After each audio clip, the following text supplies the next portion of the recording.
Is it like elevator music, but like socialist elevator music? Oh, your music. Oh my god, you've put a lot of work into this.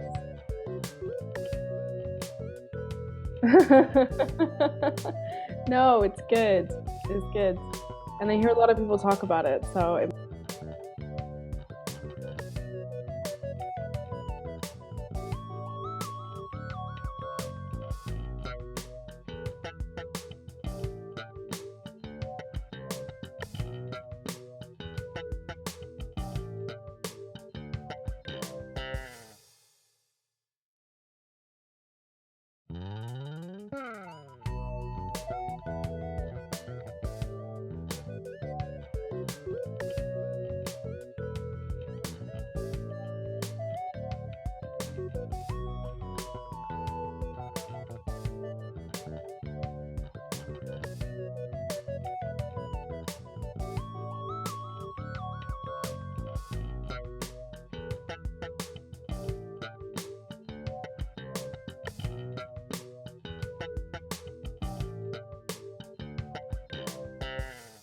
One, two, three.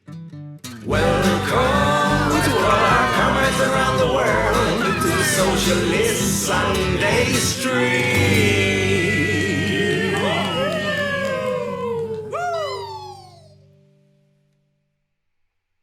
And here we are. Welcome everybody to the Socialist Sunday Stream. We got with us the fantastic, amazing Queen of Trojan Horses of the left. Combabe Clem, welcome to this very special stream. Alas, neither Kathrin or Paul could join us today because they're a little bit sick, so we're sending a lot of good vibes from the potato. So welcome with us. Thank you for having me. Yeah, thank you. Or welcome with me, I guess. Us. Well, they're here in spirit, right? So yeah, they are. Yeah, we were talking today. Well, it's a nice morning. It's an early stream, so kudos to that. I kind of like the mood because it's kind of even more relaxed than the evening. Oh my god, yeah, I can hear like the church bells behind me. Like it's fully like Sunday day. It's a Sunday vibe. So oh yeah.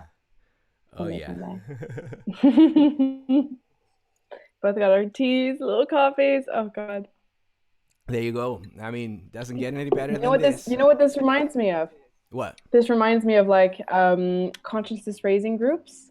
Like they would come in, like they would invite each other for tea, or coffee and stuff, and they would just like talk about these feminist consciousness raising groups would talk about like men, and they would talk about their lives, but it would all be like very, very casual, and it'd be super political because obviously like consciousness is raised and people get politicized through this, but it's like the most casual biscuits and tea kind of chat, like yeah, that's what it's like. The way it should be every day, to be honest. Like yes, exactly. That's how it should be. I guess mostly people online, like in real life, people are not so bad, but people online get like that importance. Like here we are, the avant-garde, the revolutionaries and whatnot. And it's like, okay. But we're not that. We're just like normal people doing. Exactly. I mean, this has to be like a normal thing, right? And to be a normal thing, it has to look like it's normal. And it's like, we can just do this on a Sunday morning, like that's, yeah. There you go. Yeah. I don't know what I'm saying, but no, you do it, and we really like it. It's all about it's all about the mood and setting it up and saying like being down to earth, like we're real people, who want to live a good life in peace. It's not, shouldn't be so complicated, and we're trying to figure out why it is so complicated, right? So stay with us for the next hour and you'll get all the answers. There you go.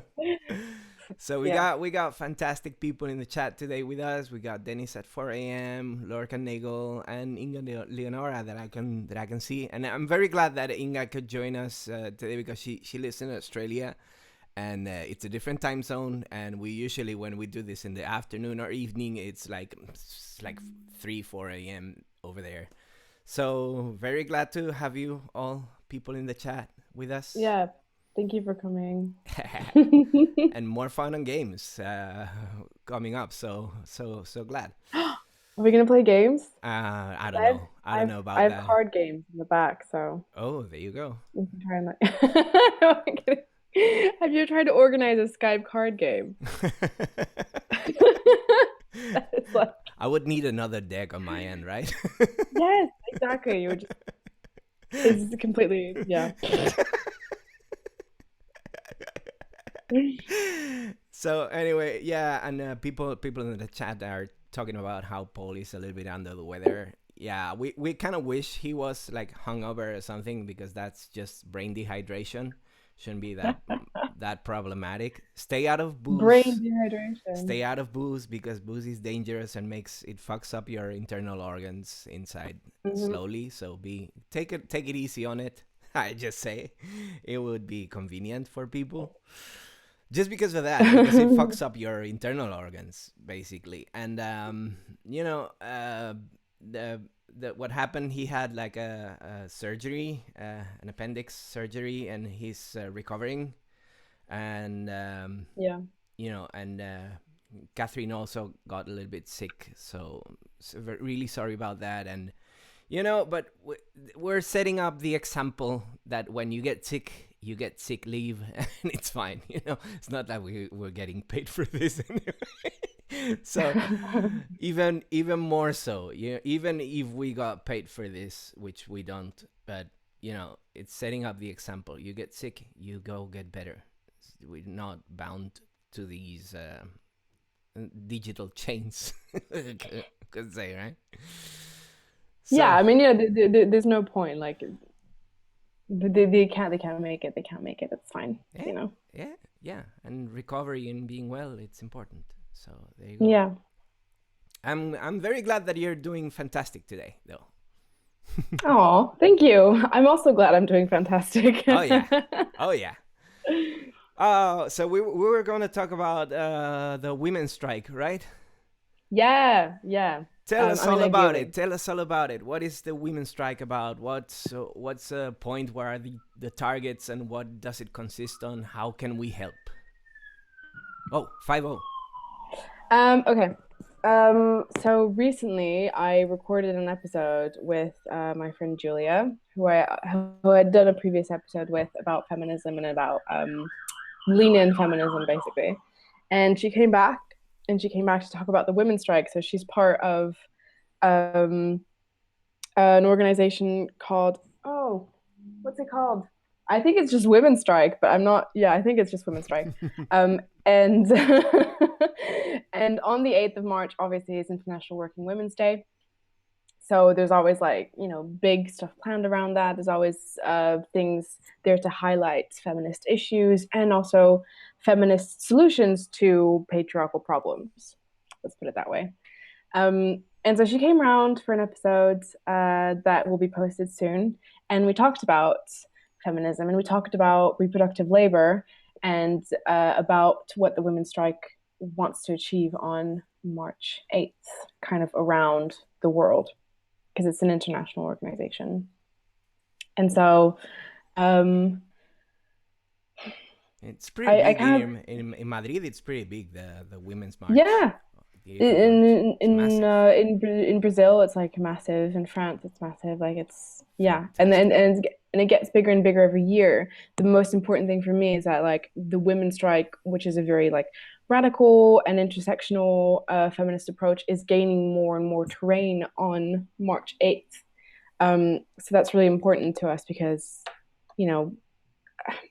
March 8th can be about lean-in feminism, unfortunately, and in the mainstream, that's what it is. It's hashtag this girl can, hashtag she want to be a CEO, go for it, girl. Liberal quote unquote feminism, right? Yeah. The You know, which is liberal like, version. The glass which is not ceiling helpful. and Yeah. It's not helpful at all for anyone oh no. involved, not even the CEOs themselves. So, you know, so what the women's strike stands for is basically they take a Marxist, not a Marxist approach, but like there is like a very fundamental understanding of like how capitalism and feminism are entangled with one another. Mm-hmm.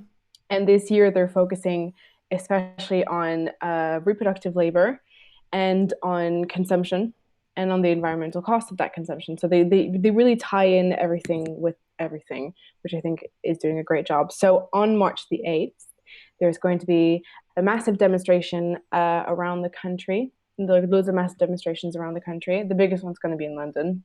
That's unavoidable, but you know, um, the capitals always take up more space.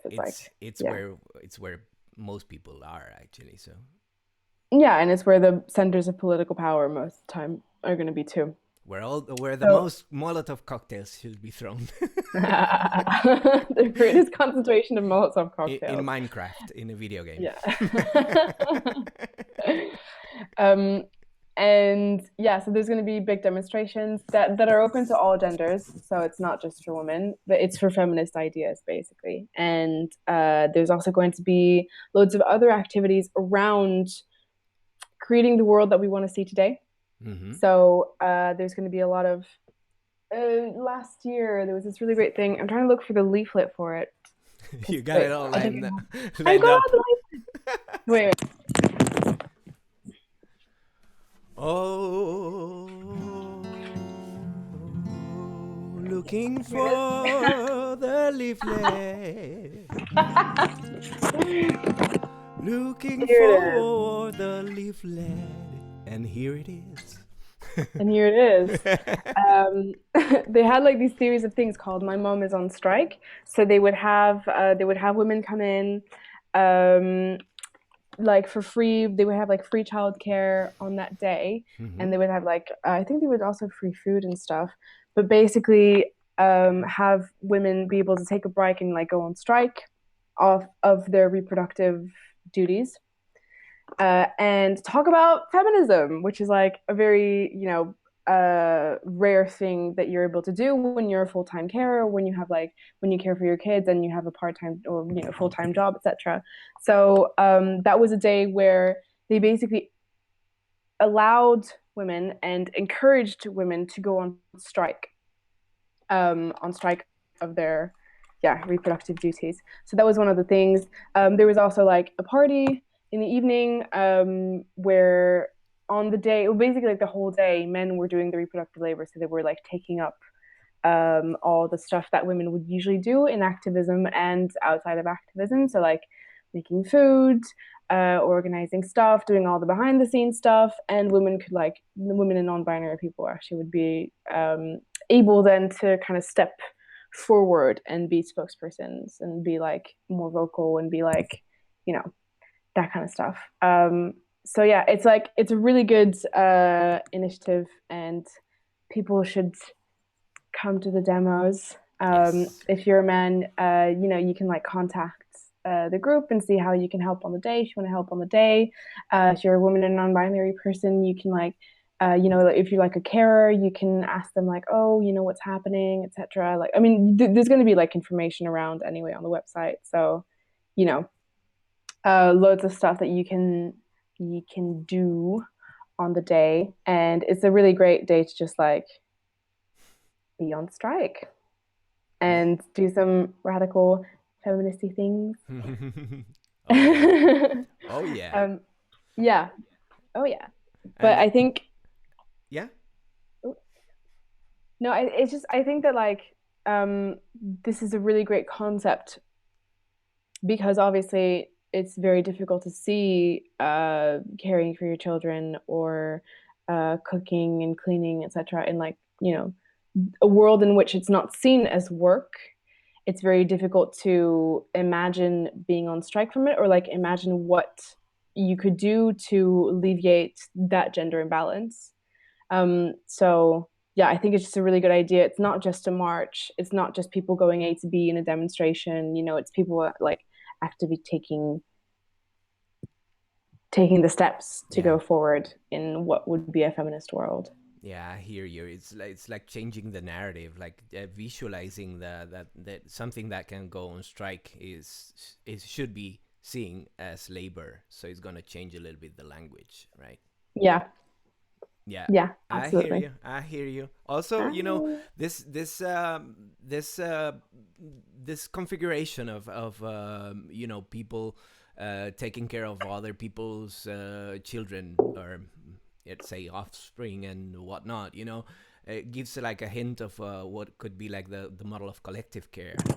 Yes, Yeah, like I changing, absolutely agree. like this individual care, like there's a nuclear family that is like enclosed in itself, and instead replacing it with this other model of collective care, where a group of people take care of everybody's children, which is something that seems to be, I'm not gonna preach here like if it were church or something, but it seems to be like it's gonna work much better than the individualistic bullshit model that we're working with today.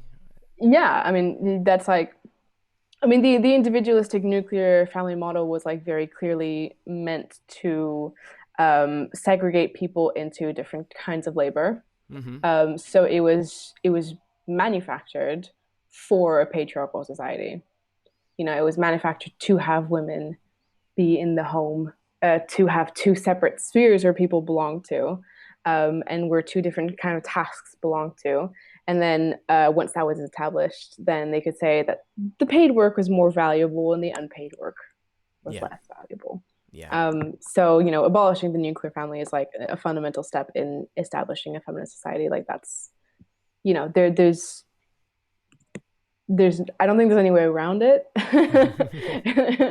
It just has to happen. I'm sorry, it just has to happen.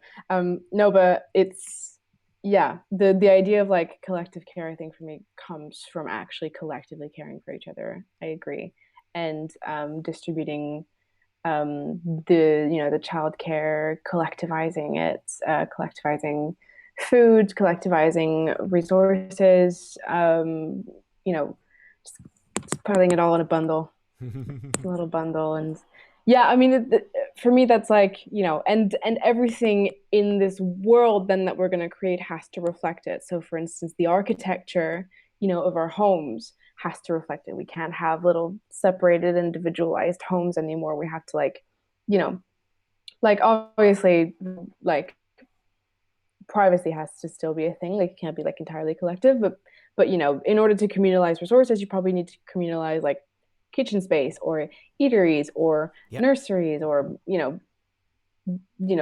hallways, whatever, and that is a part of like what the feminism of a women's strike thinks about, constantly, like when they have their meetings, when they have their group talks, etc. That's what we think about. Like we think about, okay, so if we're gonna try and like collectivize this, then what does this mean? And what does that imply? Mm-hmm. That makes sense. Mm-hmm. Yeah. Yeah. Yeah. Yeah. Of course, because kind of rearranging or transforming the family could rearrange and or transform the whole society. So it's kind Yeah. of a chain reaction, right? Yeah. There's this great novel by Marge Piercy that I always love to read. It's called Woman on the Edge of Time. Mm-hmm. And it's like it goes very far. So it's they basically like imagine this society, this utopian society where work has been abolished, where private property has been abolished, and where people live in sort of like utopian communist and ecologically friendly societies. It's a great book.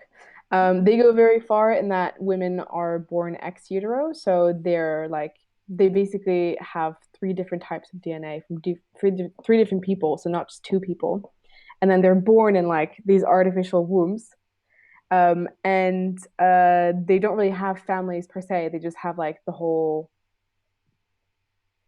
I don't want to say tribe because that's not the word, but the whole place where the whole commune where they live, Yeah, takes community. care of them. Yeah. And they have like nurseries where people can just kind of spend a few hours a day, take care of the kids, and then leave. But everyone has to do it. They have like communal eateries, that kind of stuff. And now also like they organize parties all the time. I think that's like a really important thing, right? Like this all has to be very festive. I mean, as soon as you have loads of people coming in, it's immediately kind of a party, Yeah. which is quite nice. Um, yeah. who So who doesn't we like yeah. the party vibe, right? Like as soon as Yeah. much, as long as it's like a good type of party, because there's a bad type of party for me. Yeah, I mean, it's a little bit less wholesome Oh when yeah. it's a bad time of party. But I think that what becomes important then is that like the work that you do becomes valued. Hmm. It just is because you're cooking for. I mean, there's going to be more than one person, but you're cooking for like 150 people, and if the work is not being done, then that is immediately observable. And also because in that kind of community, work is not like remunerated in the same way. So the imagined community, then like remuneration is detached from the work that you do. Yeah. And non-remunerated work becomes as important because like there's no real difference between, I don't know, like logging data on a computer and taking your child to a ballet class or whatever. Yeah. And I don't know why I thought about that, but yeah. And due to the fact that it is becoming actually fucking valuable, then it can become a lot more enjoyable, because I think that's the end point. It's like it's not just abolishing the work that we do, and it's not just like when we say that we want to go on strike, as women from the work, we don't want our work to like be replaced by machines or being abolished altogether. We don't want to like, replace all meals by Huel. That's not the end goal. It's like a really sad version of like a hyper capitalized understanding of what work means. Yeah. Like the more you like the work is like something that needs to be abolished, basically. Yeah. And to some extent, I would like to work less on the reproductive labor that I do every day, obviously, because some of it is like completely useless. Like the sort of like, I don't know, standards of what healthy is, for instance, in this world is like way too high Yeah. to be manageable or, like sustainable. But So, but yes, healthy in what way? exactly. Right. I mean, healthy is in like hyper productive, right? Um, Exactly. so as soon as you reduce those standards, then you obviously start working a lot less on like being healthy or being fit or whatever. So there's obviously less work involved in that. But I think that the most important thing for me is that like we want to make work enjoyable because it's not necessarily a bad thing to produce effort for the people that you love. I think that's a great thing, to like contribute to making them happy in whatever way that you can. I think the issue is that one, it's not valued because it's seen as like work that's menial. It's seen as work that's simple. It's seen as work that like women are naturally prone to do, and it's also like what was the second one? Yeah, it's also just done by women, which is like inherently unfair. Yeah. It's like, why doesn't everybody do this type of job, right? I mean, it comes as natural. Like everybody should do it, no matter the gender. I don't know what's that seems arbitrary, that distribution. Let's It is say. because I mean, if you think about it, like, I mean, the very concept of reproduction is something has been created and it has to be maintained so that it doesn't die. That is like that's Yeah. like the fundamental thing of reproduction. Which means that every single one of us has to reproduce ourselves every single day, Yeah. and everything in our lives has to be reproduced. So, like for instance, this mug has been created, but for me to continue using it, that's the example that Julia chose in my episode. to be able to keep using it, we have to wash it, and the amount of labor that's going to be produced to wash it is going to be much higher than the amount of labor produced to produce it. Yeah. So if everyone has to do it, then everyone has to do it, not just women. Like that's just exactly. And if it's done collectively, you know, if it's not atomized like we are, it's even less amount of work for more amount of results. So exactly, yeah. like Instead of win-win. having 50 different pans turned on, 50 different hobs turned on in my street at the same time, we could just have one hob that does like the work, or like 3 or 4, but like, yeah, it's a I hear waste you. of I it's a hear waste you. of it's a waste of resources, energy, and time, and to be honest, like patience. So yeah, Now I mic would drop. sign up for cooking duty for sure, and you'd Yeah. all have like a very good time because my vegan mac and cheese is spectacular. Just bragging a little bit here, but No, but yeah, like that's the thing. Like I love to cook, but if I have to do it every day and it's not valued, then obviously I'll start hating it. I mean, yeah, that's just it. yeah, But like cooking itself is like a great thing, and cooking for your friends when you have dinner, when you have them over, like that's always something that gives you pleasure, right? Like, yeah. So why not put the pleasure back in? oh yeah, oh yeah. And rotating it, and you know, when things are done collectively, maybe you just have to cook that once a week, and that's all, you Yeah. know, or once a And month if there's yeah. enough people in the group that you can do a good rotation. I mean, yeah, if there's like 100 people that you're cooking for, then there's going to be about what, 4 people, 5 people doing the work. So 5 divided by 100 divided by 5. I Mm, want to say 20. 20. Every yeah, 20 days, you have to yeah, work. No, every 20 meals. yeah. You Every have to 20 cook every 20 meals. meals. Rather than cooking every meal every single time by yourself Yeah. and for yourself. That's just, and the more you think about it, you're like, why are we so insane? Why are we doing this to ourselves? What a Anyway, waste, yeah. right? Yeah, what a waste of my time. Yeah, Of everybody's time, even. yeah. Which is like, if it would be only me wasting my time, it's okay. Just a loser. But everybody's time, come on. Yeah, that's it. It's like a structural problem, and we're all wasting each other's time. Yeah. Um, I think that, yeah, and another thing that I wanted to kind of drive home was that, like, coming back to, like the idea of having robots do all our work for us.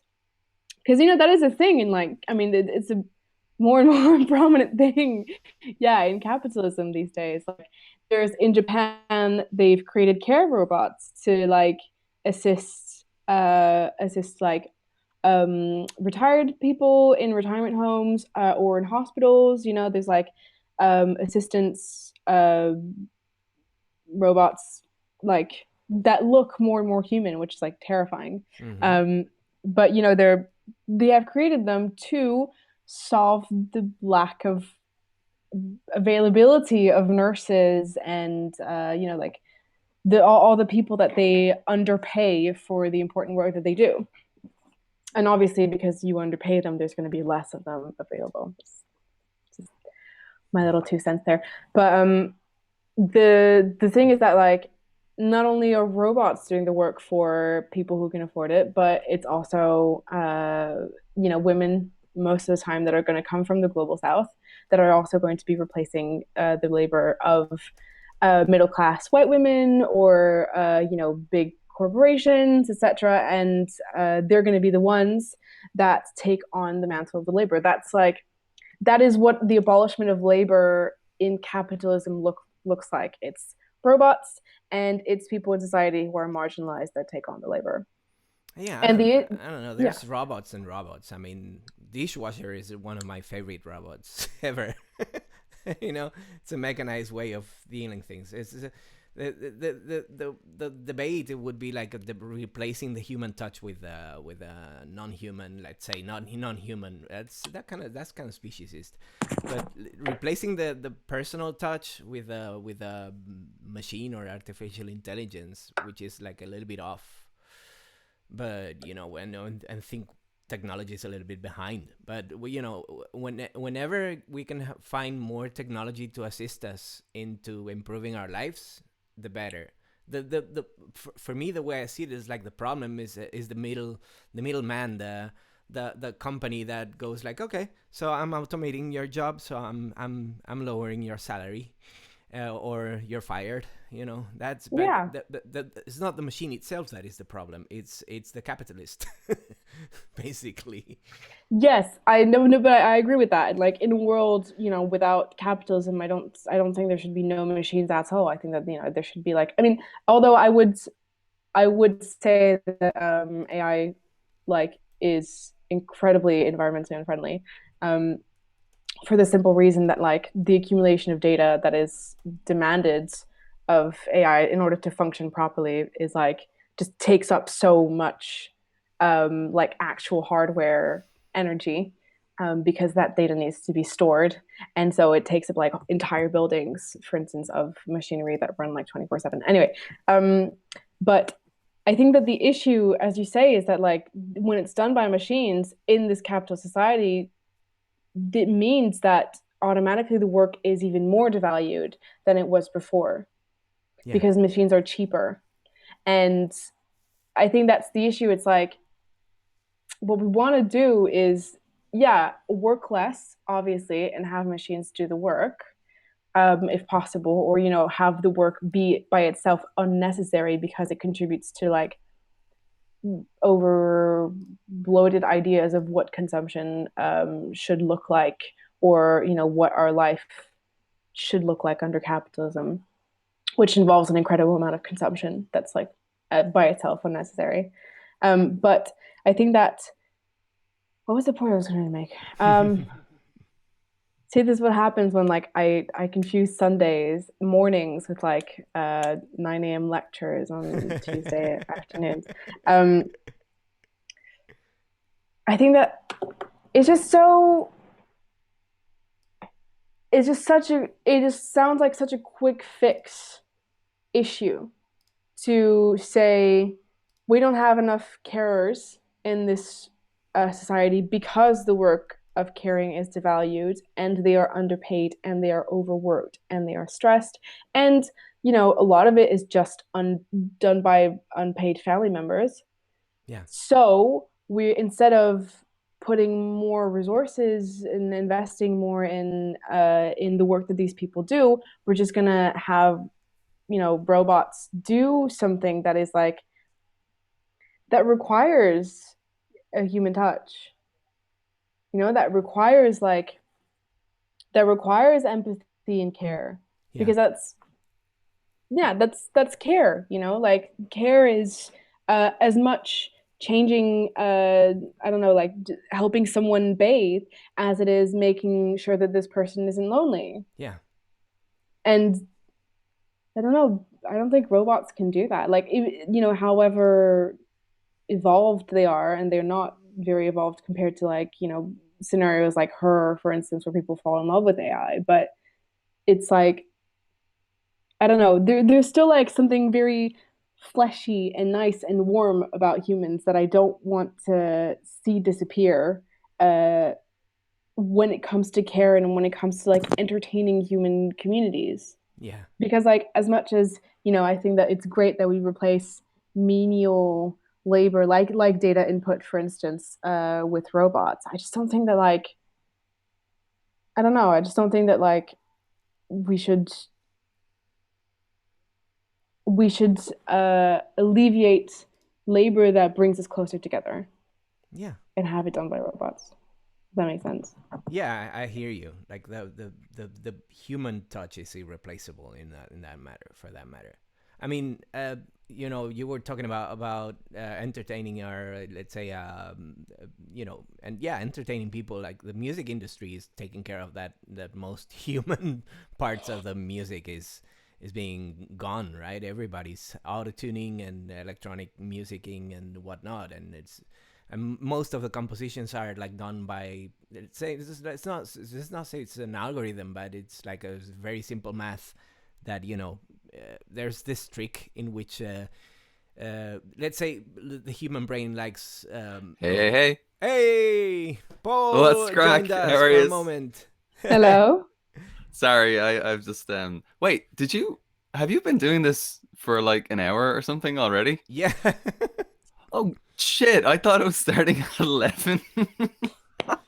Yeah, my I'm so 11. Ah shit. Fucking time zones. Sorry, Oh Clem. my God. Hi, no, it's fine. Nice It's to meet you. fine. Nice to meet you too. I can't see you though. You're not on camera. Oh, I look like shit. It's better for everyone that I'm not on camera. I refuse to believe that you look like shit because you're this handsome devil with this long hair and beautiful Oh beard. God. I'm just saying. Wait, I'm still hospitally. I'm still all hospitally and all fucked up.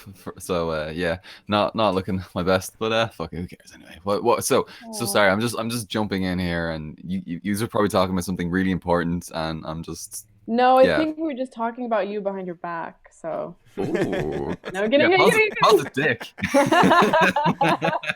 You know this Paul guy? Oh, what a fucker! I was complaining, talking about weird shit, hospitals. Yeah. So what did I miss? What were we talking about? We were talking about right now, as of right now, about the machines and how they can, alleviate, let's say, human labor, or how cannot replace, mostly in care and Oh right, and the yeah. humanities. They cannot really replace. Have we the jumped human into touch. Marxist feminism? Have we gone down that path? That sounds that I Well, was it's into. like, yeah, it's like the most contemporary version of Marxist feminism, which doesn't call itself Marxist feminism anymore. I think it's just intersectional feminism now. Were we talking about sort of like the unpaid labor of women, like at home, caring, Oh yeah. raising kids, all this kind of stuff? Oh yeah. Yeah, I mean, I think we were more now on like these sort of imaginative solutions that we can bring to society to have that labor distributed, like revalued and become more joyful and like community Ooh, based. nice. Any Yeah. solutions? Any ideas on that, on Well, I this think vision forward? I think at this point we were like, it would actually be great to have your opinion on this. We were Mm. debating having robots do care work. They would need to be really, really fucking good robots. Like they would need to emulate everything about the, because like yeah, I've been in hospital like in the last few weeks, and it does help to have a person there for you, supporting you and looking after you. I'm not entirely. I don't want to make it seem like this is just like a women's thing, like because I know like historically like care roles have you know mostly been pushed onto women, but like I had like male nurses and stuff like that doing like really really great stuff, and it does definitely help to have that human touch, that human dimension when in a system that is so kind of alienating, and you're just being like prodded and poked and being treated like you're just this sort of lab rat, and they're just sort of mixing this with that and seeing what happens, and if we give you this antibiotic and we give you that potion, and what's gonna happen. So yeah, it'd be really really difficult to emulate that, and I don't see it happening in the near future, but I definitely think there could be like maybe a supplementary kind of thing, like where I don't know, little robots that might diagnose certain issues, and then there'd be another person there who could help out and help along with the process. But what sort of period are we thinking? Are we trying to imagine like sort of now and then like in the next 10 years, or are we thinking like full on utopian like 300 years from now? What are we thinking? I think a bit of both. I think like A what bit we of can both. do now and then what we want to go towards. Because obviously what we do now will influence what we go Mm, towards. mm. And did we have any solutions that two of you've made, so that I'm not just like repeating the good stuff that you have already said? Happy, what did we say? Now we were mostly describing how it was very difficult to replace that human touch, right?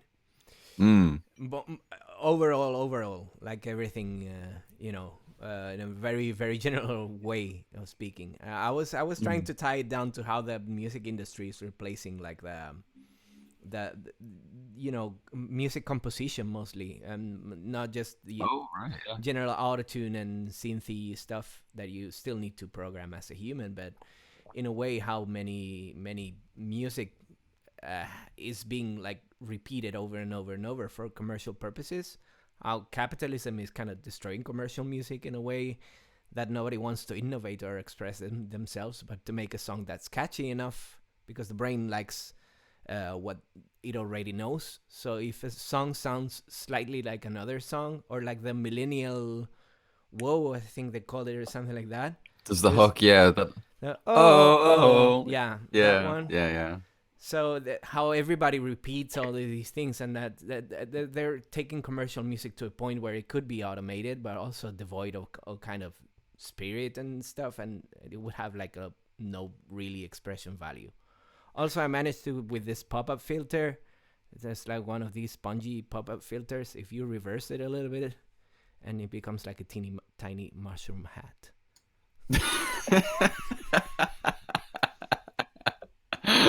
I love it. Hello. You look like a British aristocracy or something like that. Yeah. It's really interesting that you're talking about sort of music like losing a lot of its kind of soul and passion and all that sort of stuff, because I think like there've been all these like studies that show that music in like the 1960s had a much wider sort of tonal and harmonic sort of window. Like they used a lot more different sounds. They were like using like that movie Walk Hard, like the army of didgeridoos and stuff like that. No, they were using all these really ridiculous instruments and like orchestras and all of this stuff, whereas now it's just like one guy sitting on a synth kind of trying to replicate all of these things, and music is sort of starting to sound the same. And yeah, but that's just mainstream music, right? Because like yeah, considering definitely. like how easy it is to create music these days, I'm That's pretty right, sure yeah. that we've never had such music diversity in our lives. It's just like Yeah. the music that's being put forward and that's invested in and that's like advertised for is. I should have specified pop music. Yeah, like because I'm thinking like even if you think of like late Beatles, like the late Beatles, like Sergeant Pepper's and stuff like that, compare that to like One Direction or something like that, and it's like But you then can't, why would you do that? Why would you compare it to One Direction? because they're the pop, because that's the pop music of the time. They're the boy bands of the time. They're like, like that's where pop music is at. Do you disagree? I just think that like the importance that you're putting on pop music is perhaps more than what people actually think of it, because like the I don't know, maybe it's just like the people around me, but the kind of music they listen to is like incredibly varied, and it's like there's so much exploration of sound, of lyrics, of what you can do with it. I mean, I'm just thinking about like I don't know, Frank Ocean's like recent albums has been like it's gone in like so many different and wild directions. And I agree that a lot of what we hear on the mainstream is like quite repetitive, but actually the new artists that are coming in are precisely coming in because they bring something new. And because they bring something that's not incredibly boring or repetitive. So like, yeah, I don't know. I think that like as much as I agree with you on the fact that what like the major record labels / music sellers in this industry are doing is like really creating repetitive sounds. I think that it's just like it kind of like already kind of collapsed on itself, and then the people that are bringing in now that are new are bringing in new sounds, are bringing in like new things to kind of play with and chew on. The case I was trying to make, it was that they're kind of laying off the ground for future automated music. Like in a way, there's an array of simplistic patterns that you can combine with a machine to the point that you're not gonna need the human producer anymore.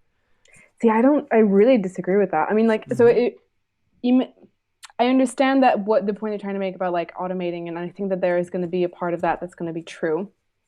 But even, for instance, even like in that Black Mirror episode with Miley Cyrus, where they supposedly automated the music that was hers, it was still hers, and it was still marketed on the basis that it was fundamentally human, and in fact, it was more human than human because it came from her subconscious Yeah. rather than her conscious mind.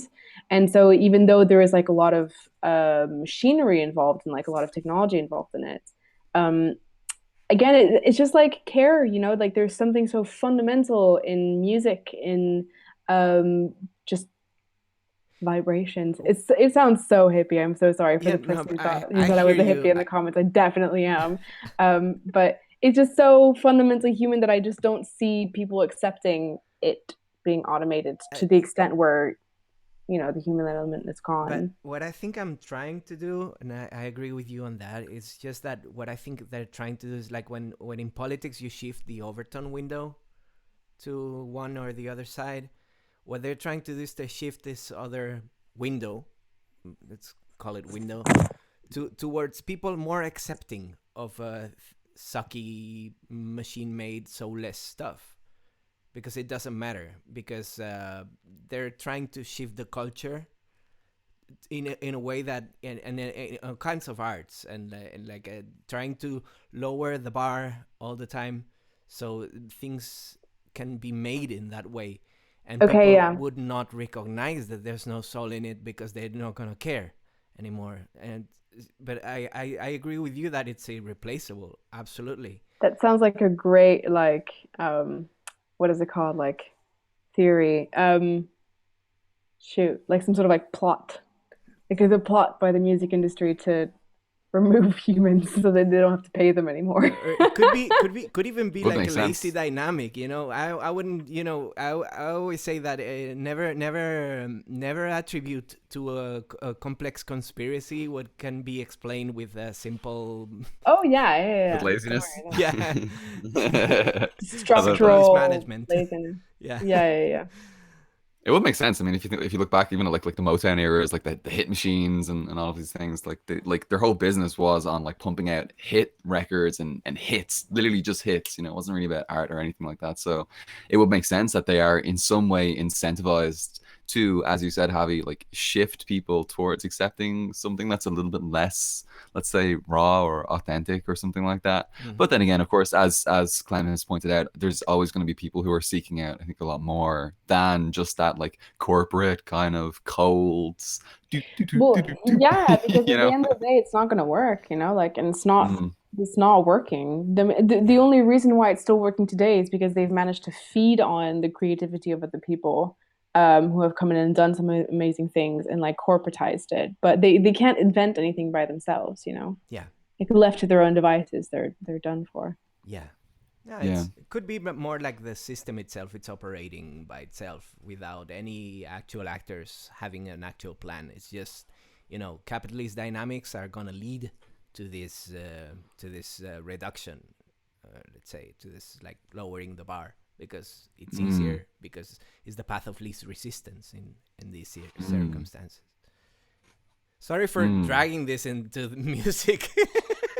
I was just trying to make an example, you know, of automation and dehumanization of our environments. Let's say Mm. that the bad side of automation, because I'm always say that always gonna defend that it's better to put a dishwasher than having to wash the dishes by hand.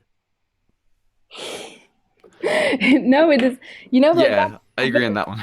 but washing dishes is not, you know, cooking a meal. It's not. I mean, that's the issue also when you devalue reproductive labor is that you kind of put it all in one category and you're like, oh, it's all the same thing, but it's not. Like, you know, washing the dishes is not playing with your kids. It's not. Do you know what I mean? Like, it's. Yeah, I that's would, a good yeah. point. That's why there are washing machines. Like, I'm not gonna do Mm, the dishes. I'm just gonna concentrate on the work that I really want to do, and that's, you know, fun and valued and yeah. I Word. think yeah, you've actually that's actually really cool that you've brought that up. Do you have any other sort of areas that you can imagine as being like washing the dishes, other forms of this labor that are, let's say, well, less fun, less, you know, fulfilling? Are there any target areas? I mean, is like changing nappies, changing diapers, is that like something, or Damn, the or is there odorless anything else? diaper changing machines. Odorless. You don't have to get the stink. That'd be Yeah, awesome. I mean, I'd be cool with just like while that's happening, just like playing with the baby and coochie coochie coo, but like I don't actually need to deal with the the I bottom think it's just half. like I think it's just like as soon as you have human contact, then there's a discussion to be made about whether you want to automate it or not, right? Like that's Yeah, Yeah, yeah, yeah. As soon as there's like non-automatic human contact, so like yeah. potential for something. It's so strange to see it like that, but when there's some potential for something new to arise in the relationship, Mm, then I would rather not automate it. But I think that there's no point in me like putting down barriers because obviously in the society that we want to create, people would be able to do whatever they want with their lives, given certain obviously like some certain communal boundaries and like about ethics and mm. that kind of stuff. But like if you want to have a diaper changing machine, by all means have a diaper changing machine. I might not use it for myself, but like whatever, like it's fine. It's like if people want to have babies ex utero, then have babies ex utero. That's not the project of feminism is not like replacing one normative boundary with another. It's more like exploring the ways in which we can make each other free that's and something that nurture I've each been other. thinking a lot Drop the mic. Yeah. about how painful actually, and Boom. it's called in English labor, how painful labor is, and how people have to suffer with all that pain and all that awful things about carrying a baby inside of you. That sucks. Like, can we can we fix that so people don't suffer, so women don't suffer? I don't know. I mean, yeah, there's obviously like a great amount of debate about whether the most fundamental physical aspect of reproductive labor, which is literally carrying babies and giving birth to babies, is like valuable labor or labor that's worth it. Um, I wouldn't necessarily like have a settled opinion on it. I think that for me, the most important is again, like if you don't want to have babies through that means, then you don't have to have babies through that means. In fact, you don't have to have babies at all. It's more like creating the options for people who carry babies to say, or people who can carry babies to say, I want to do it or I don't want to do it. And whatever I do, whatever decision I make is okay so long as like the the labor is worth it for me. And so long as I bring in, you know, nice, good people into this world, Yeah. yeah, it's, who cares? I don't know. When I think about these things, I just think about other people's pain, and I just want to alleviate it. But it is true that people like to, carry babies inside of them and deliver them and stuff. And say that it was Yeah. totally worth it. So you gotta respect that too. That's true. Yeah, I mean the issue with like child rearing is for some feminists it is like the actual pain of it which needs to be alleviated. For others it's more like it's more what it has brought on in terms of like the patriarchal structures that it has justified or that it has allowed to justify, which is that if if people who carry babies, then automatically their natural labor is towards reproduction. Yeah. And not having babies born in utero would also contribute to alleviating those ideas. It means it would say, look, babies can be created outside of women's bodies, and hence women are not naturally meant to do all that shit you think they're meant to be doing. Terps would go crazy. Yeah, I mean, Just saying. Hey, can you give me a minute? Can you people take over? I need to do old man things, and I'll be right back. okay, cool. You go do it. Hell yeah. Did we talk about the women's strike, Clem? Was that Yeah, at the very beginning, Oh, I you did a little shameless self promo for it. Oh, would you mind just filling me in on that? Because I'm so sorry in my ignorance. I know International Women's Day and stuff like that, but women's strike is that coincides with International Women's Day. Am I correct in saying that? Yes, so it's going to be on March 8th, and Mhm. like it's going to be an international thing. So like in several countries or in several cities around the world. The ones in where are you based? I'm in Dublin, Ireland. Maybe one in Dublin then.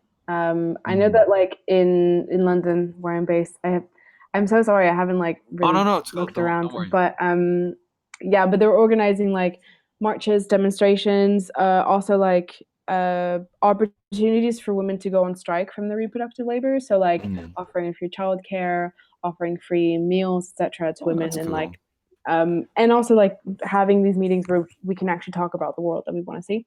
Um, Mm. and yeah, there's going to be basically like the whole like point and structure of the day is um, people who usually do reproductive labor stop doing reproductive labor, Right. hopefully aided like financially or in terms of like services by other people in the organization, and Oh, that's men cool.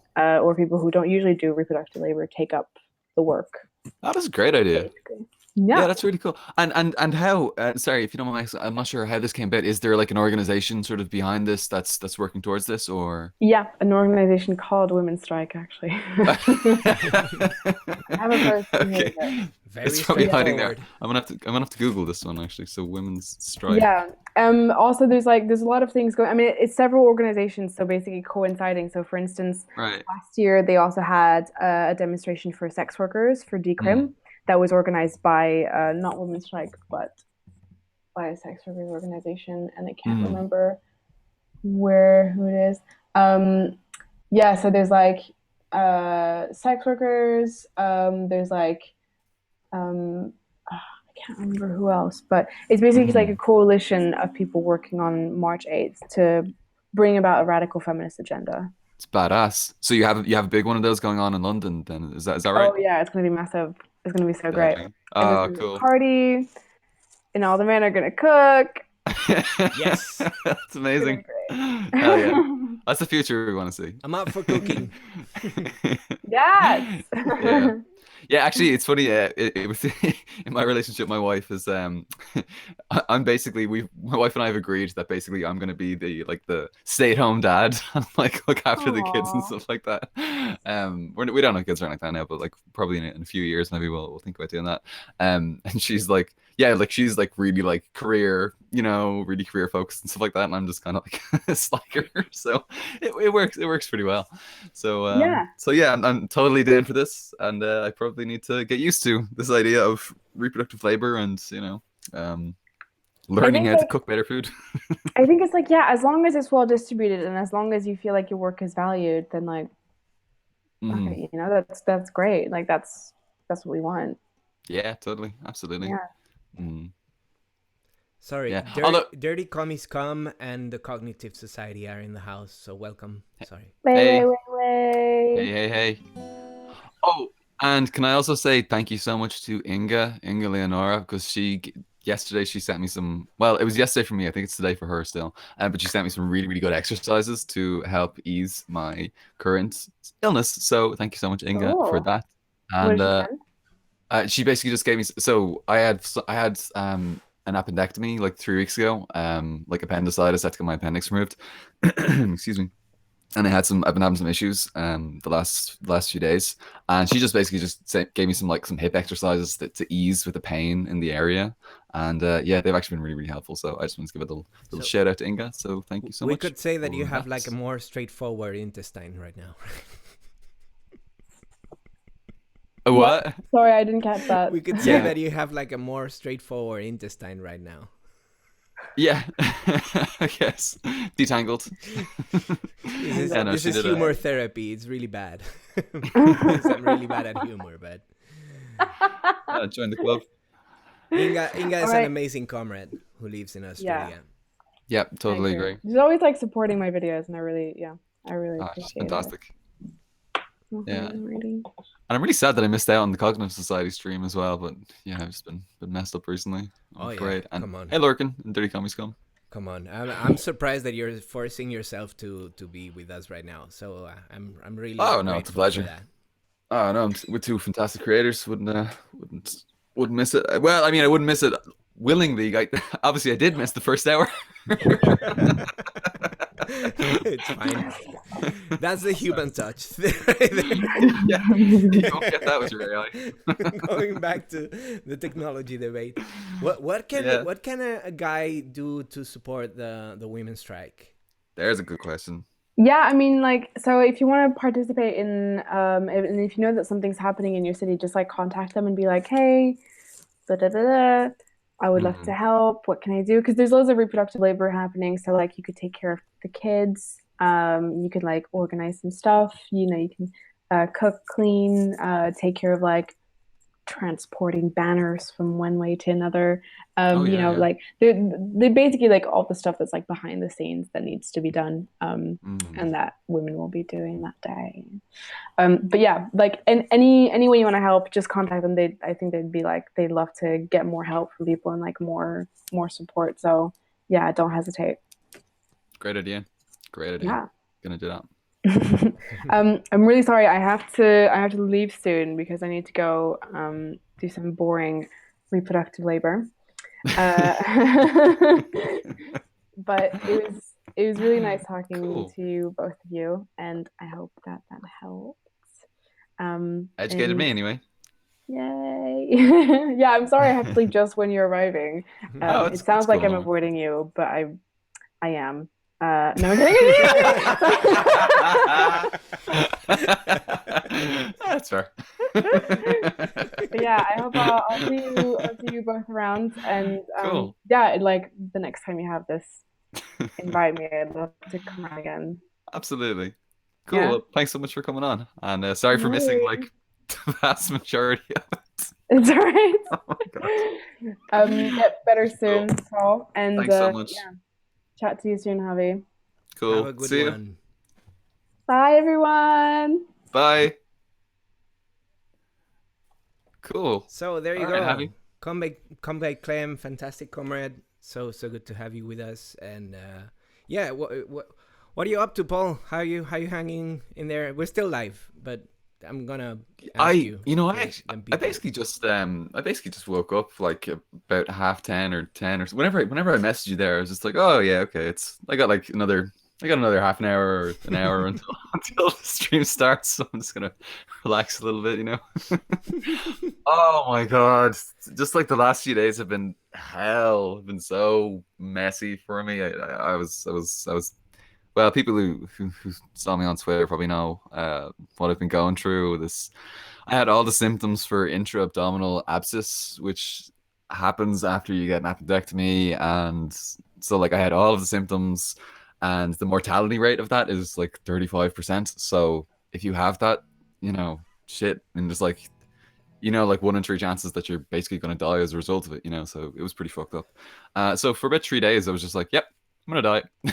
I'm definitely going to die. And then I went into the hospital and the nurses were like, yeah, it seems like you have that. Yeah, it's fucked. So we're going to send you through all these like tests, the CT scans and like just a load of different things. And then yesterday, I don't know what time it was, whenever I put out that tweet, probably about 5 o'clock or something like that, after being in there sort of for the vast majority of the day, they were like, yeah, we got the results back, and you just have gas. So it's like fucking great.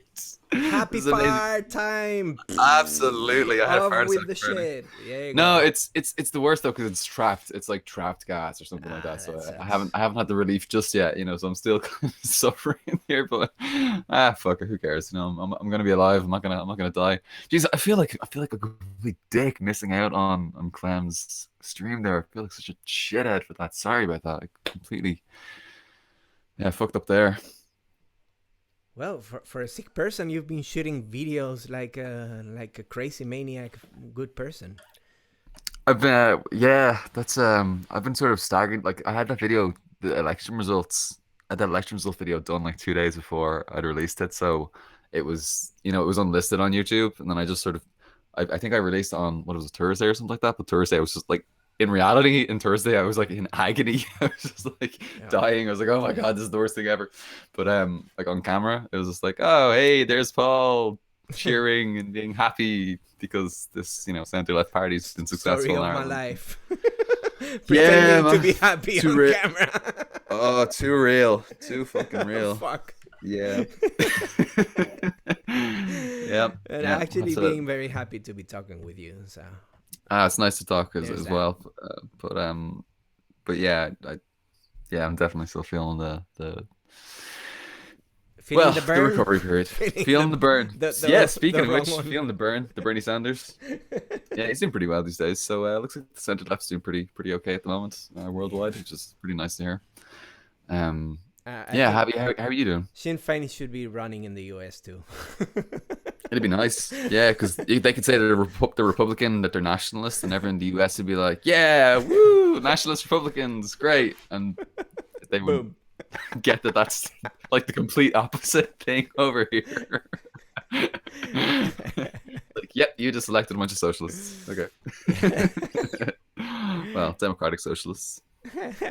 Yeah. How are you doing, Javi? What's going on with you? Emotionally in the dump, but forcing myself to do stuff, which is fantastic. I got something really good going on with COG, which is gonna probably happen next week. What's that? Tell me all about it. Probably another ASMR, and we're reading. Cool. He's reading Marx. I'm gonna try and step in and do some, backing vocals there. Oh, deadly. And I've been shooting footage with this extension ring. I think I have it over here. It's kind of... Okay, these are two of them put together, but you get the gist. It's an extension ring for the lens. So, yeah. So you get to get like very close-up macro type of images. And I've been shooting some good cool. good stuff out there in the street. But basically the dynamic is I go out alone on my own and start walking the street with a camera in my hand and see what I'm catching, and it's cool. Yeah, man, the footage you made for that ASMR video, and obviously the ASMR video was cool in itself, but like the footage that you'd taken for that was really fucking good. I was just like, is he using stock footage? Is that stock or is that? But yeah, it's also like the the Madrid one as well, the Madrid video that you did as well. It was like you're seriously good with capturing footage. I don't know how you do it. Do you have some really do you have some really like fancy pants expensive camera that you use or something, or is it? It's just this one. It's a Sony Alpha 7, not the 7 Mark II or the not Sony Alpha 7. Yeah, but it's not the new one. It's the old one. So it shoots like 1080. It doesn't shoot like fancy 4K. Not like the 4K or but the lens is really nice, and it's like the cheaper Sony lens, but it's still really good. And yeah, I can't believe that you get. I'm actually looking at the camera now online, and I can't believe that you're getting that quality of video from that camera. Like it looks like especially the Madrid one that you did. It looks like proper like I don't know, cinematic. I think quality. Like I think the trick is trying to control the focus manually. So you don't have like autofocus or whatnot. Always go to. I have this lens is like a 28 to 70, so I have it on the 70 almost all the time. 70. I wish I had an 80, like a prime lens. That would be awesome because that would be my main lens, but I can't afford them. So I just use the longest objective that you have. Not the longest, but 70, around 70, 80 to 100 and a little bit. It gives you that cinematic look and control the focus and the whole area and so on, and then see that the light is cool and interesting. Like if you go out in the middle of the day and the light is super hard and coming from right above, and it gives you very hard shadows and stuff. It's not so interesting. But you want to get that golden light. Yeah, that the golden hour. You get there, and then you shoot stuff that you deem is interesting, or at least not super boring. I'd love to shoot like other people, like to take really nice pictures of other people, but you need permission for that. Yeah. I like to be Especially behind the camera, online. but when you go out in the street and take like candid shots, there's no.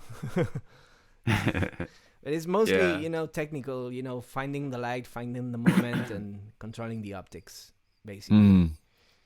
You can do it too. I'm not. You're years ahead of me. You're way more advanced with that stuff than I am. So maybe someday. But we'll see. We'll see how things go. now. Yeah. So Yeah, there's that. yeah. There's that.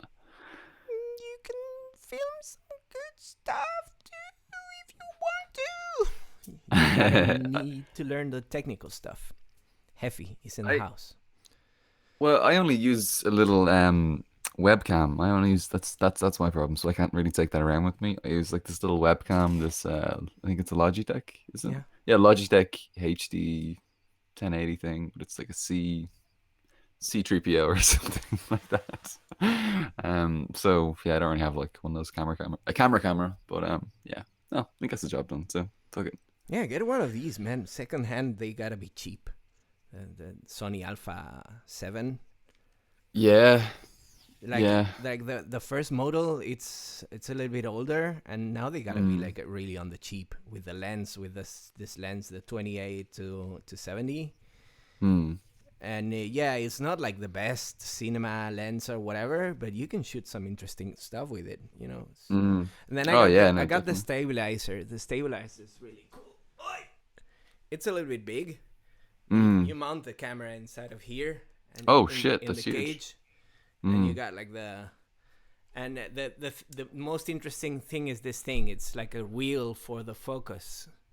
Check it out. And what you do is when you're doing this gesture with the wheel, I'll show you. When you're doing this gesture over here, and you're picking up from the side, so you're not doing the same gesture.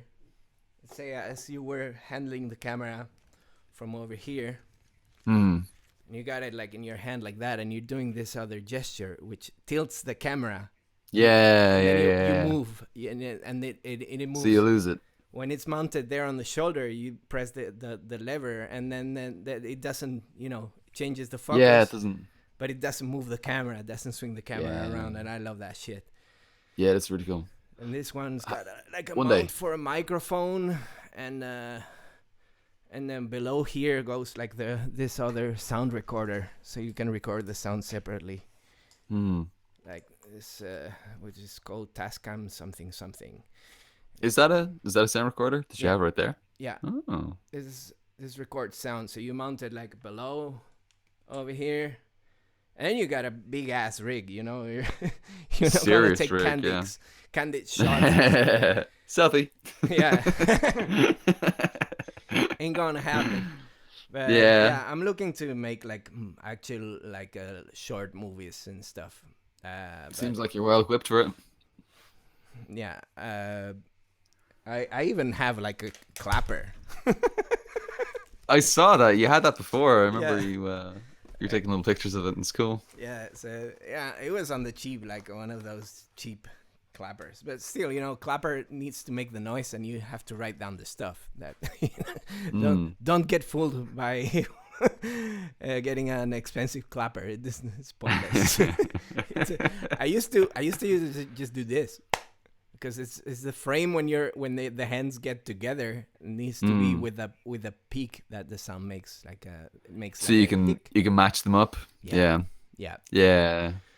So there's that. Yeah, I'll usually do that as well. I usually do something like that whenever I'm trying to record something, because I record the video and the audio separately whenever I'm doing like videos and stuff like that. So I'll just do like click or clap or just just the one clap, and you do like. And the moment where the hands get together on camera, it corresponds with the sound wave going like it peaks. It's a very sharp peak, so it's very precise for synchronizing audio. But if you have a clapper, and if you're doing like several different shots with several different reels, and then you need to have written down all the stuff, like which take of which shot. And where does it go? So much work. Yeah, because then on the editing room, you're gonna go crazy if you don't do that. Yeah, totally. Yeah, how does it all fit together and stuff like that? Yeah. Javi, this isn't related at all. I wanted to ask you, because I don't think we've really talked about it at all yet. How are you feeling about the current government and political situation in Spain, and how it's gone over there? Are you feeling? Positive, negative, or? It's a lesser of evils. Let's see how it goes. But there's the Podemos party, which are like the Social Democrats like Mm. good guys. Let's say it's like our Sinn Féin, more or Yeah, less. yeah. Kind of the left populist kind of. Yeah, more or less, because they're actually very moderate, But yeah, I think what they're trying to say is like something like around the one step at a time thing, which I respect. But the problem is the other people, PSOE, which are like the Social Democrats, like the let's say the Democrat Party in the U.S. Right. Okay. So they're proper, just like neoliberals. Yeah, and they're in coalition with the thing is, we have many people, let's say, from the good guys in several ministries that they can do some stuff. Yeah. But on the other hand, we have some of the neoliberals on some other key positions that could be problematic, let's say. So Yeah. half and half, maybe not as bad as if we were the right wing all the way. But for instance, in Madrid, you cannot tell very well, the change of government because of the we have the right wing in the city now. We used to have like a left wing mayor, and it was fantastic. And now they're reverting all of the good stuff that they've been doing, and it sucks. It sucks. But you get on. I was yesterday. I was on the bus. I was going somewhere. I didn't even remember where I was going. I was there on. I was going to see actually a great documentary about anarchists and during the transition, in the 70s and early 80s, and the reformation of the CNT when Franco died. The CNT was like organized, and it existed again as a union. Because during the Franco days, it was like illegal, and you know how it goes. Yeah, absolutely. It talks about that process, and it was really nice, interesting documentary. And I saw some old friends, and it was really heartwarming. Actually, it was really good. Yeah, that's nice. It's really wholesome. Yeah. Yeah. So yeah, I was on the bus, and there was like all these old people with the dressing like right wingers, and it gives you that old Spain baggage that you don't want to be around, and it was a little bit uncomfortable. It was very, very depressing. These old people pretending they're richer than they are, the old conservatives. Yeah. And there was like I kind of wanted to do something punk rock, but it didn't have the energy. Damn it. So half and half. Spain is always half and half. There are two Spains. There's a Spain who wants to advance and move on and get better, and there's a Spain who wants to go back and recede and go to the dark ages. So a little bit of both. Have you seen? Can I ask? Have you seen, with the rise of some more left-wing people, and I think Spain has, like, for the first time in many years, has like the first communist minister in there. Is that right? I know there's some question marks about how communist actually is. He declares himself a communist, and but Alberto Garzón from Izquierda Unida. He's like from the Communist Party. Izquierda Unida is like the United Left is like a coalition. It's like the party that let's say Unidas Podemos is a coalition of coalitions. It's like many small parties running together in a coalition. So it's a very cellular structure. But yeah, we have Alberto Garzón, who is a great economist and declared communist. And I mean, he can do as much as he can do. Let's be realistic. The state, the Spanish state, is very, very limited in terms of what you can do from the government. But definitely is one of the best options that we could have in that position. I think it was consumption and didn't remember what his ministry was, but it was slightly related to economy. But he was not the economy minister. They have a neoliberal over there. Of course. Yeah. But they put all these left wing people in more minor categories. They don't have like the big margin for operating. But I would have the guy as a president or a prime minister or as a president of the Republic of Spain, which is what should be. We have like a fucking monarchy, like if it's as if this were like the 12th century or something. Fuck this shit. So many places do. I think even Brazil still has a monarchy. Like, but people don't even realize they're just kind of so irrelevant now that it's, well, I don't know. I wonder if we move beyond capitalism, like, I don't know, maybe that's what Venezuela's doing or something like that, where like when you move beyond capitalism, some places will just like allow capitalists just to sort of, continue for a while until they eventually just like die off, Well, if Venezuela is moving away from capitalism, they are doing it very slowly because capitalism is huge in Venezuela. It's one of the things, that people are the people are, it's just, it's a legend. It's a myth. A myth. Venezuela, 70% of their economy is privatized, isn't it? Yeah. Yeah. Venezuela is not a communist country. We wish. No. No, yeah. We wish, but it is what it is. Let's be realistic. It's one of those things where like when I'm talking to other people on the left, I'm like, Venezuela we're like a really soft touch on the bourgeoisie, and like like they're not at all socialists. Yeah. But when I'm talking to someone who's like on the right or who's like a centrist, I'm like, fuck you, Venezuela's great. They're doing the right thing, And like I'm kind of the same way with like Bernie and stuff like that, and it's like social democracy generally, where like you defend them to the death, like when with other people, but then like sort of within our groups, it's like, okay, well, they need to do a lot more work, and we need to go further and beyond that, because it's limiting. It's not, as you said, like it's not enough. You're limited by the government, by the bourgeois governance, and so what are you gonna do? Right. Yeah. So I don't know. I mean, I hear you. Like everything else is so right wing. So you find yourself defending things that otherwise you would be criticizing very hard. Oh, totally. Yeah. But I get it. I get it. Like when I hear people like calling like social democrats like social fascists, like I get it. But I'm also like, we're not in the 1920s in Russia. Like we're not there. They are like, social democrats are to the left of neoliberalism. So there's a limit to realpolitik, and realpolitik exists from a point to a point, and we need to accept that it exists as well, and it needs to be addressed. Absolutely. Absolutely. It's kind of sucky, but what are you gonna do, right? What are you gonna do? Gotta play the cards you're dealt, I suppose. Yeah. I know we have your tocayo as vice president in Spain as well. Oh yeah. We have a Paul. Well, Pablo. Really? It's a Paul. Yeah. Pablo. You have a Pablo. That's cool. Pablo Iglesias. Sounds trustworthy. Yeah. Right. It's a Paul Churches. Pablo Iglesias, not the founder of the Socialist Party, who was actually a socialist but before the Civil War.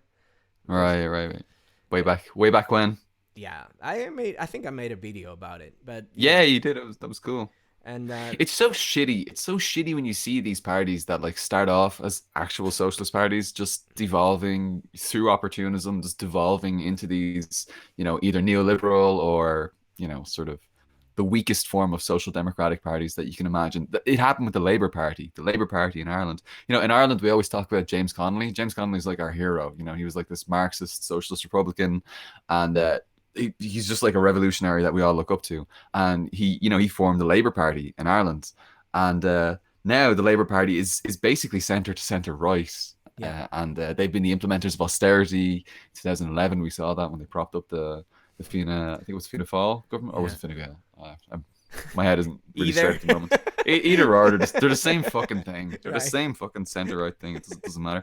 So it's so shitty when you see these parties that should be socialist parties for the people, for the workers, just completely, selling out us, selling out. Oh yeah. Normal. And normal in the case people. of the Spanish, quote unquote socialist, there's even a song from the 80s that says it's not. It's not socialist. It's not workers' party.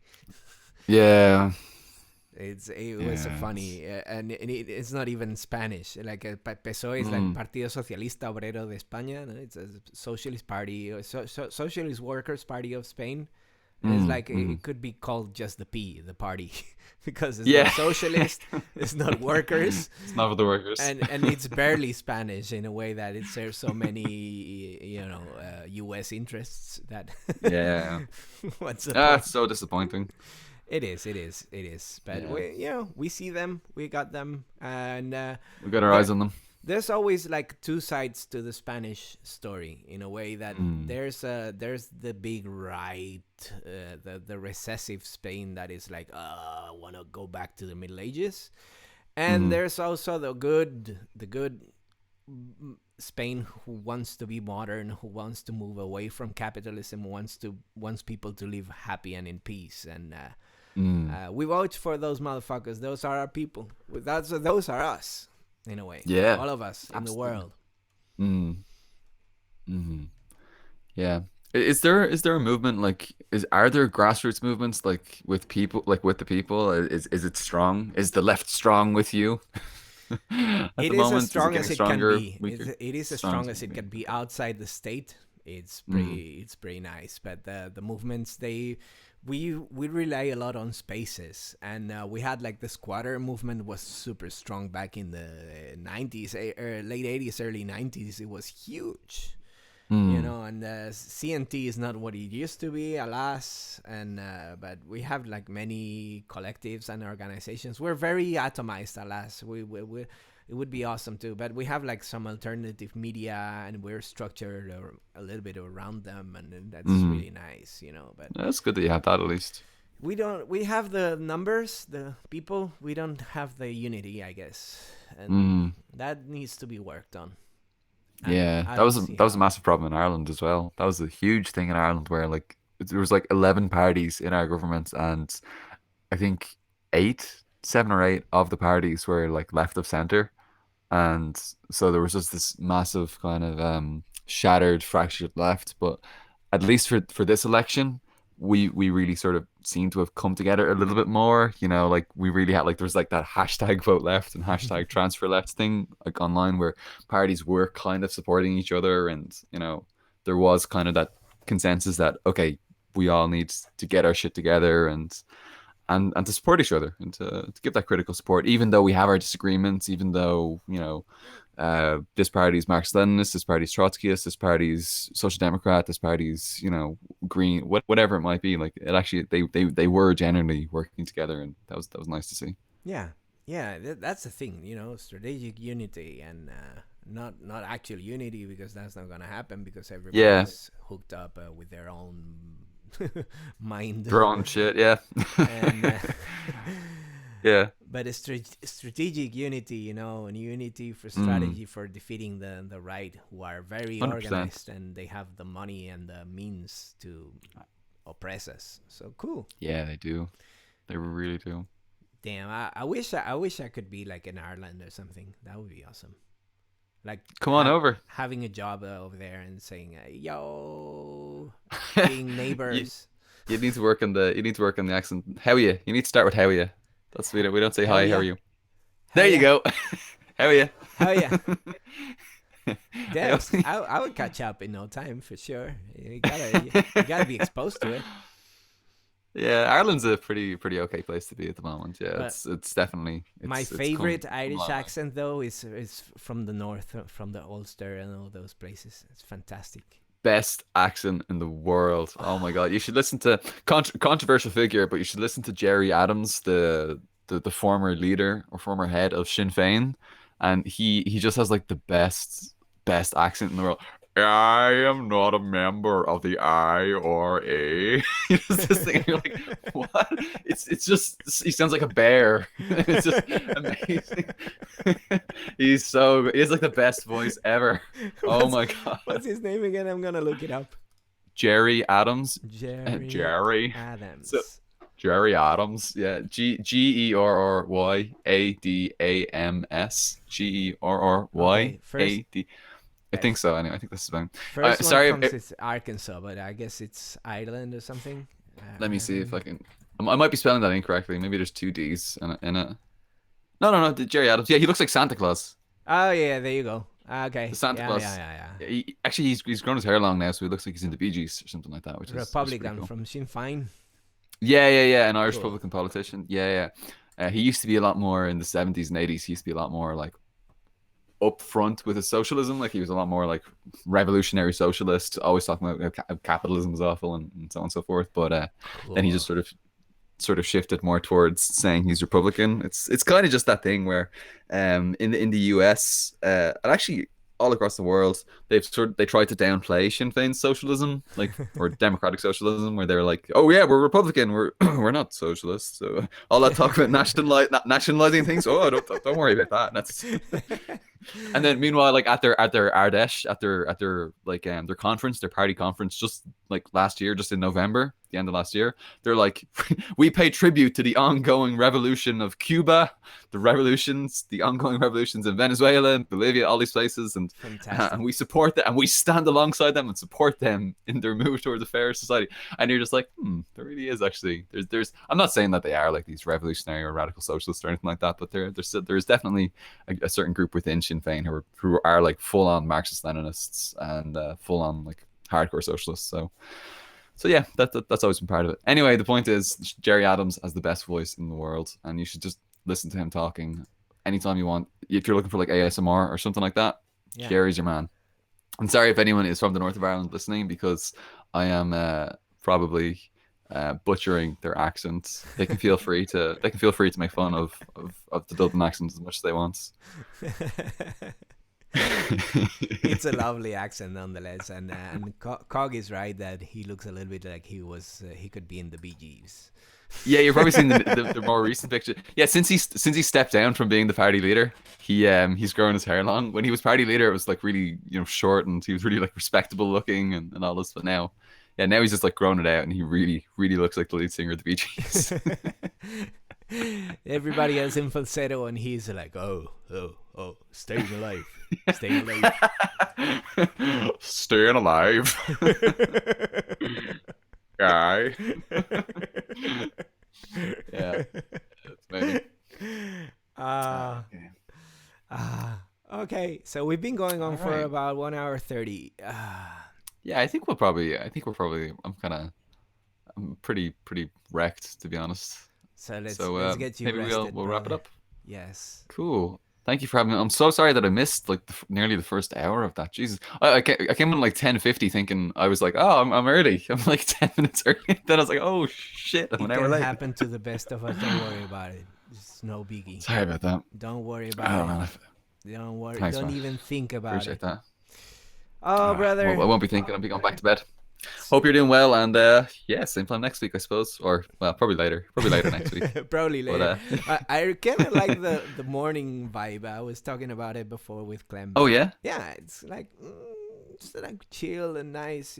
I'm a little. You don't have like I gotta do stuff later. I may take a little nap. It's actually a good point, yeah, because you don't have like the weight of the day on your shoulders. You don't have like a day's worth of stress and tension built up. You're easy and relaxed. You're easy, yeah. So I don't know. We'll see. We need to get more people from the Asia Pacific. Yeah, more. Definitely. Yeah, definitely think more people in the UK, Ireland, Europe, Asia Pacific. I mean, yeah, let's get them on. Sorry to all of our friends in the Americas. Sorry to our people in the Americas. Which, by the way, still, we stopped talking about it collectively. But Bolivia still a coup d'état. Still awful policies being put in place over there. It's awful. The Janine Áñez government, which was supposed to be interim just to organize new elections, and the dirty role of this Organization of the Americas, that was totally bullshit. The election was fair and square, and Evo Morales won by a good, decent margin. I'm not gonna say a landslide. We wish. You can wish that, but there was no irregularities in the voting system. No, and then you get the Iowa caucus and everybody. Yeah, Mayo Pete, motherfucker. Mayonnaise Peter of the fuckery winning by coin toss. Fuck your democracy for real. 100%. Yeah, No I think coup the US d'etat needs some in freedom. Bolivia. No coup d'etat in Hey, Bolivia. Bolivia, Those people are fucked up. Let's reverse their fucked up policies. And I hope in May, the MAS, the Movimiento al Socialismo, movement towards socialism, wins by a fucking landslide. I want everyone in Bolivia to go out there and vote. All of my native 100%. American Bolivians, kicking some serious ass right there because. And get out on the streets. Jeez, I don't know, man. I just wish they'd just go and fucking do. But several people have Actually, been just killed. do the fucking revolution. People Jesus have Christ, been just go and do a killed. fucking revolution. Jesus Christ, what? Do you want to be Venezuela or do you want to be Cuba? Come on. Yeah. What the fuck? Yeah. We want to be Cuba and Venezuela, but minus the economical blockade, motherfuckers. Yeah. Then we'll But if see. Bolivia was like we'll see Cuba, who then lives they better. could work together, you know. But because Bolivia has like all those lithium supplies now, and they're going to be working with China and shit like that. So they could be a powerhouse. And it was still a capitalist country. They were more or less in the position of Venezuela. Like in Bolivia, what the MAS was doing was some social programs that were helping the poorest of the poor. Yeah, definitely. Of the downtrodden. They were just lifting up the poorest communities by doing some simple social programs. Yeah, it was like PT in Brazil. Yeah. Lula. Yeah, exactly. So really helping a lot of people. Let's take it back. Let's take the Latin American movements, to re-enfranchise the poorest of the poor and take them back. Sorry about that segue. Was totally unrelated, 100%. but I was I need to remind people of this. So much agree so much. Yeah, 100%. Paul, querido, my dear friends, love you. I'm blowing you kisses. People in the chat, have a great one.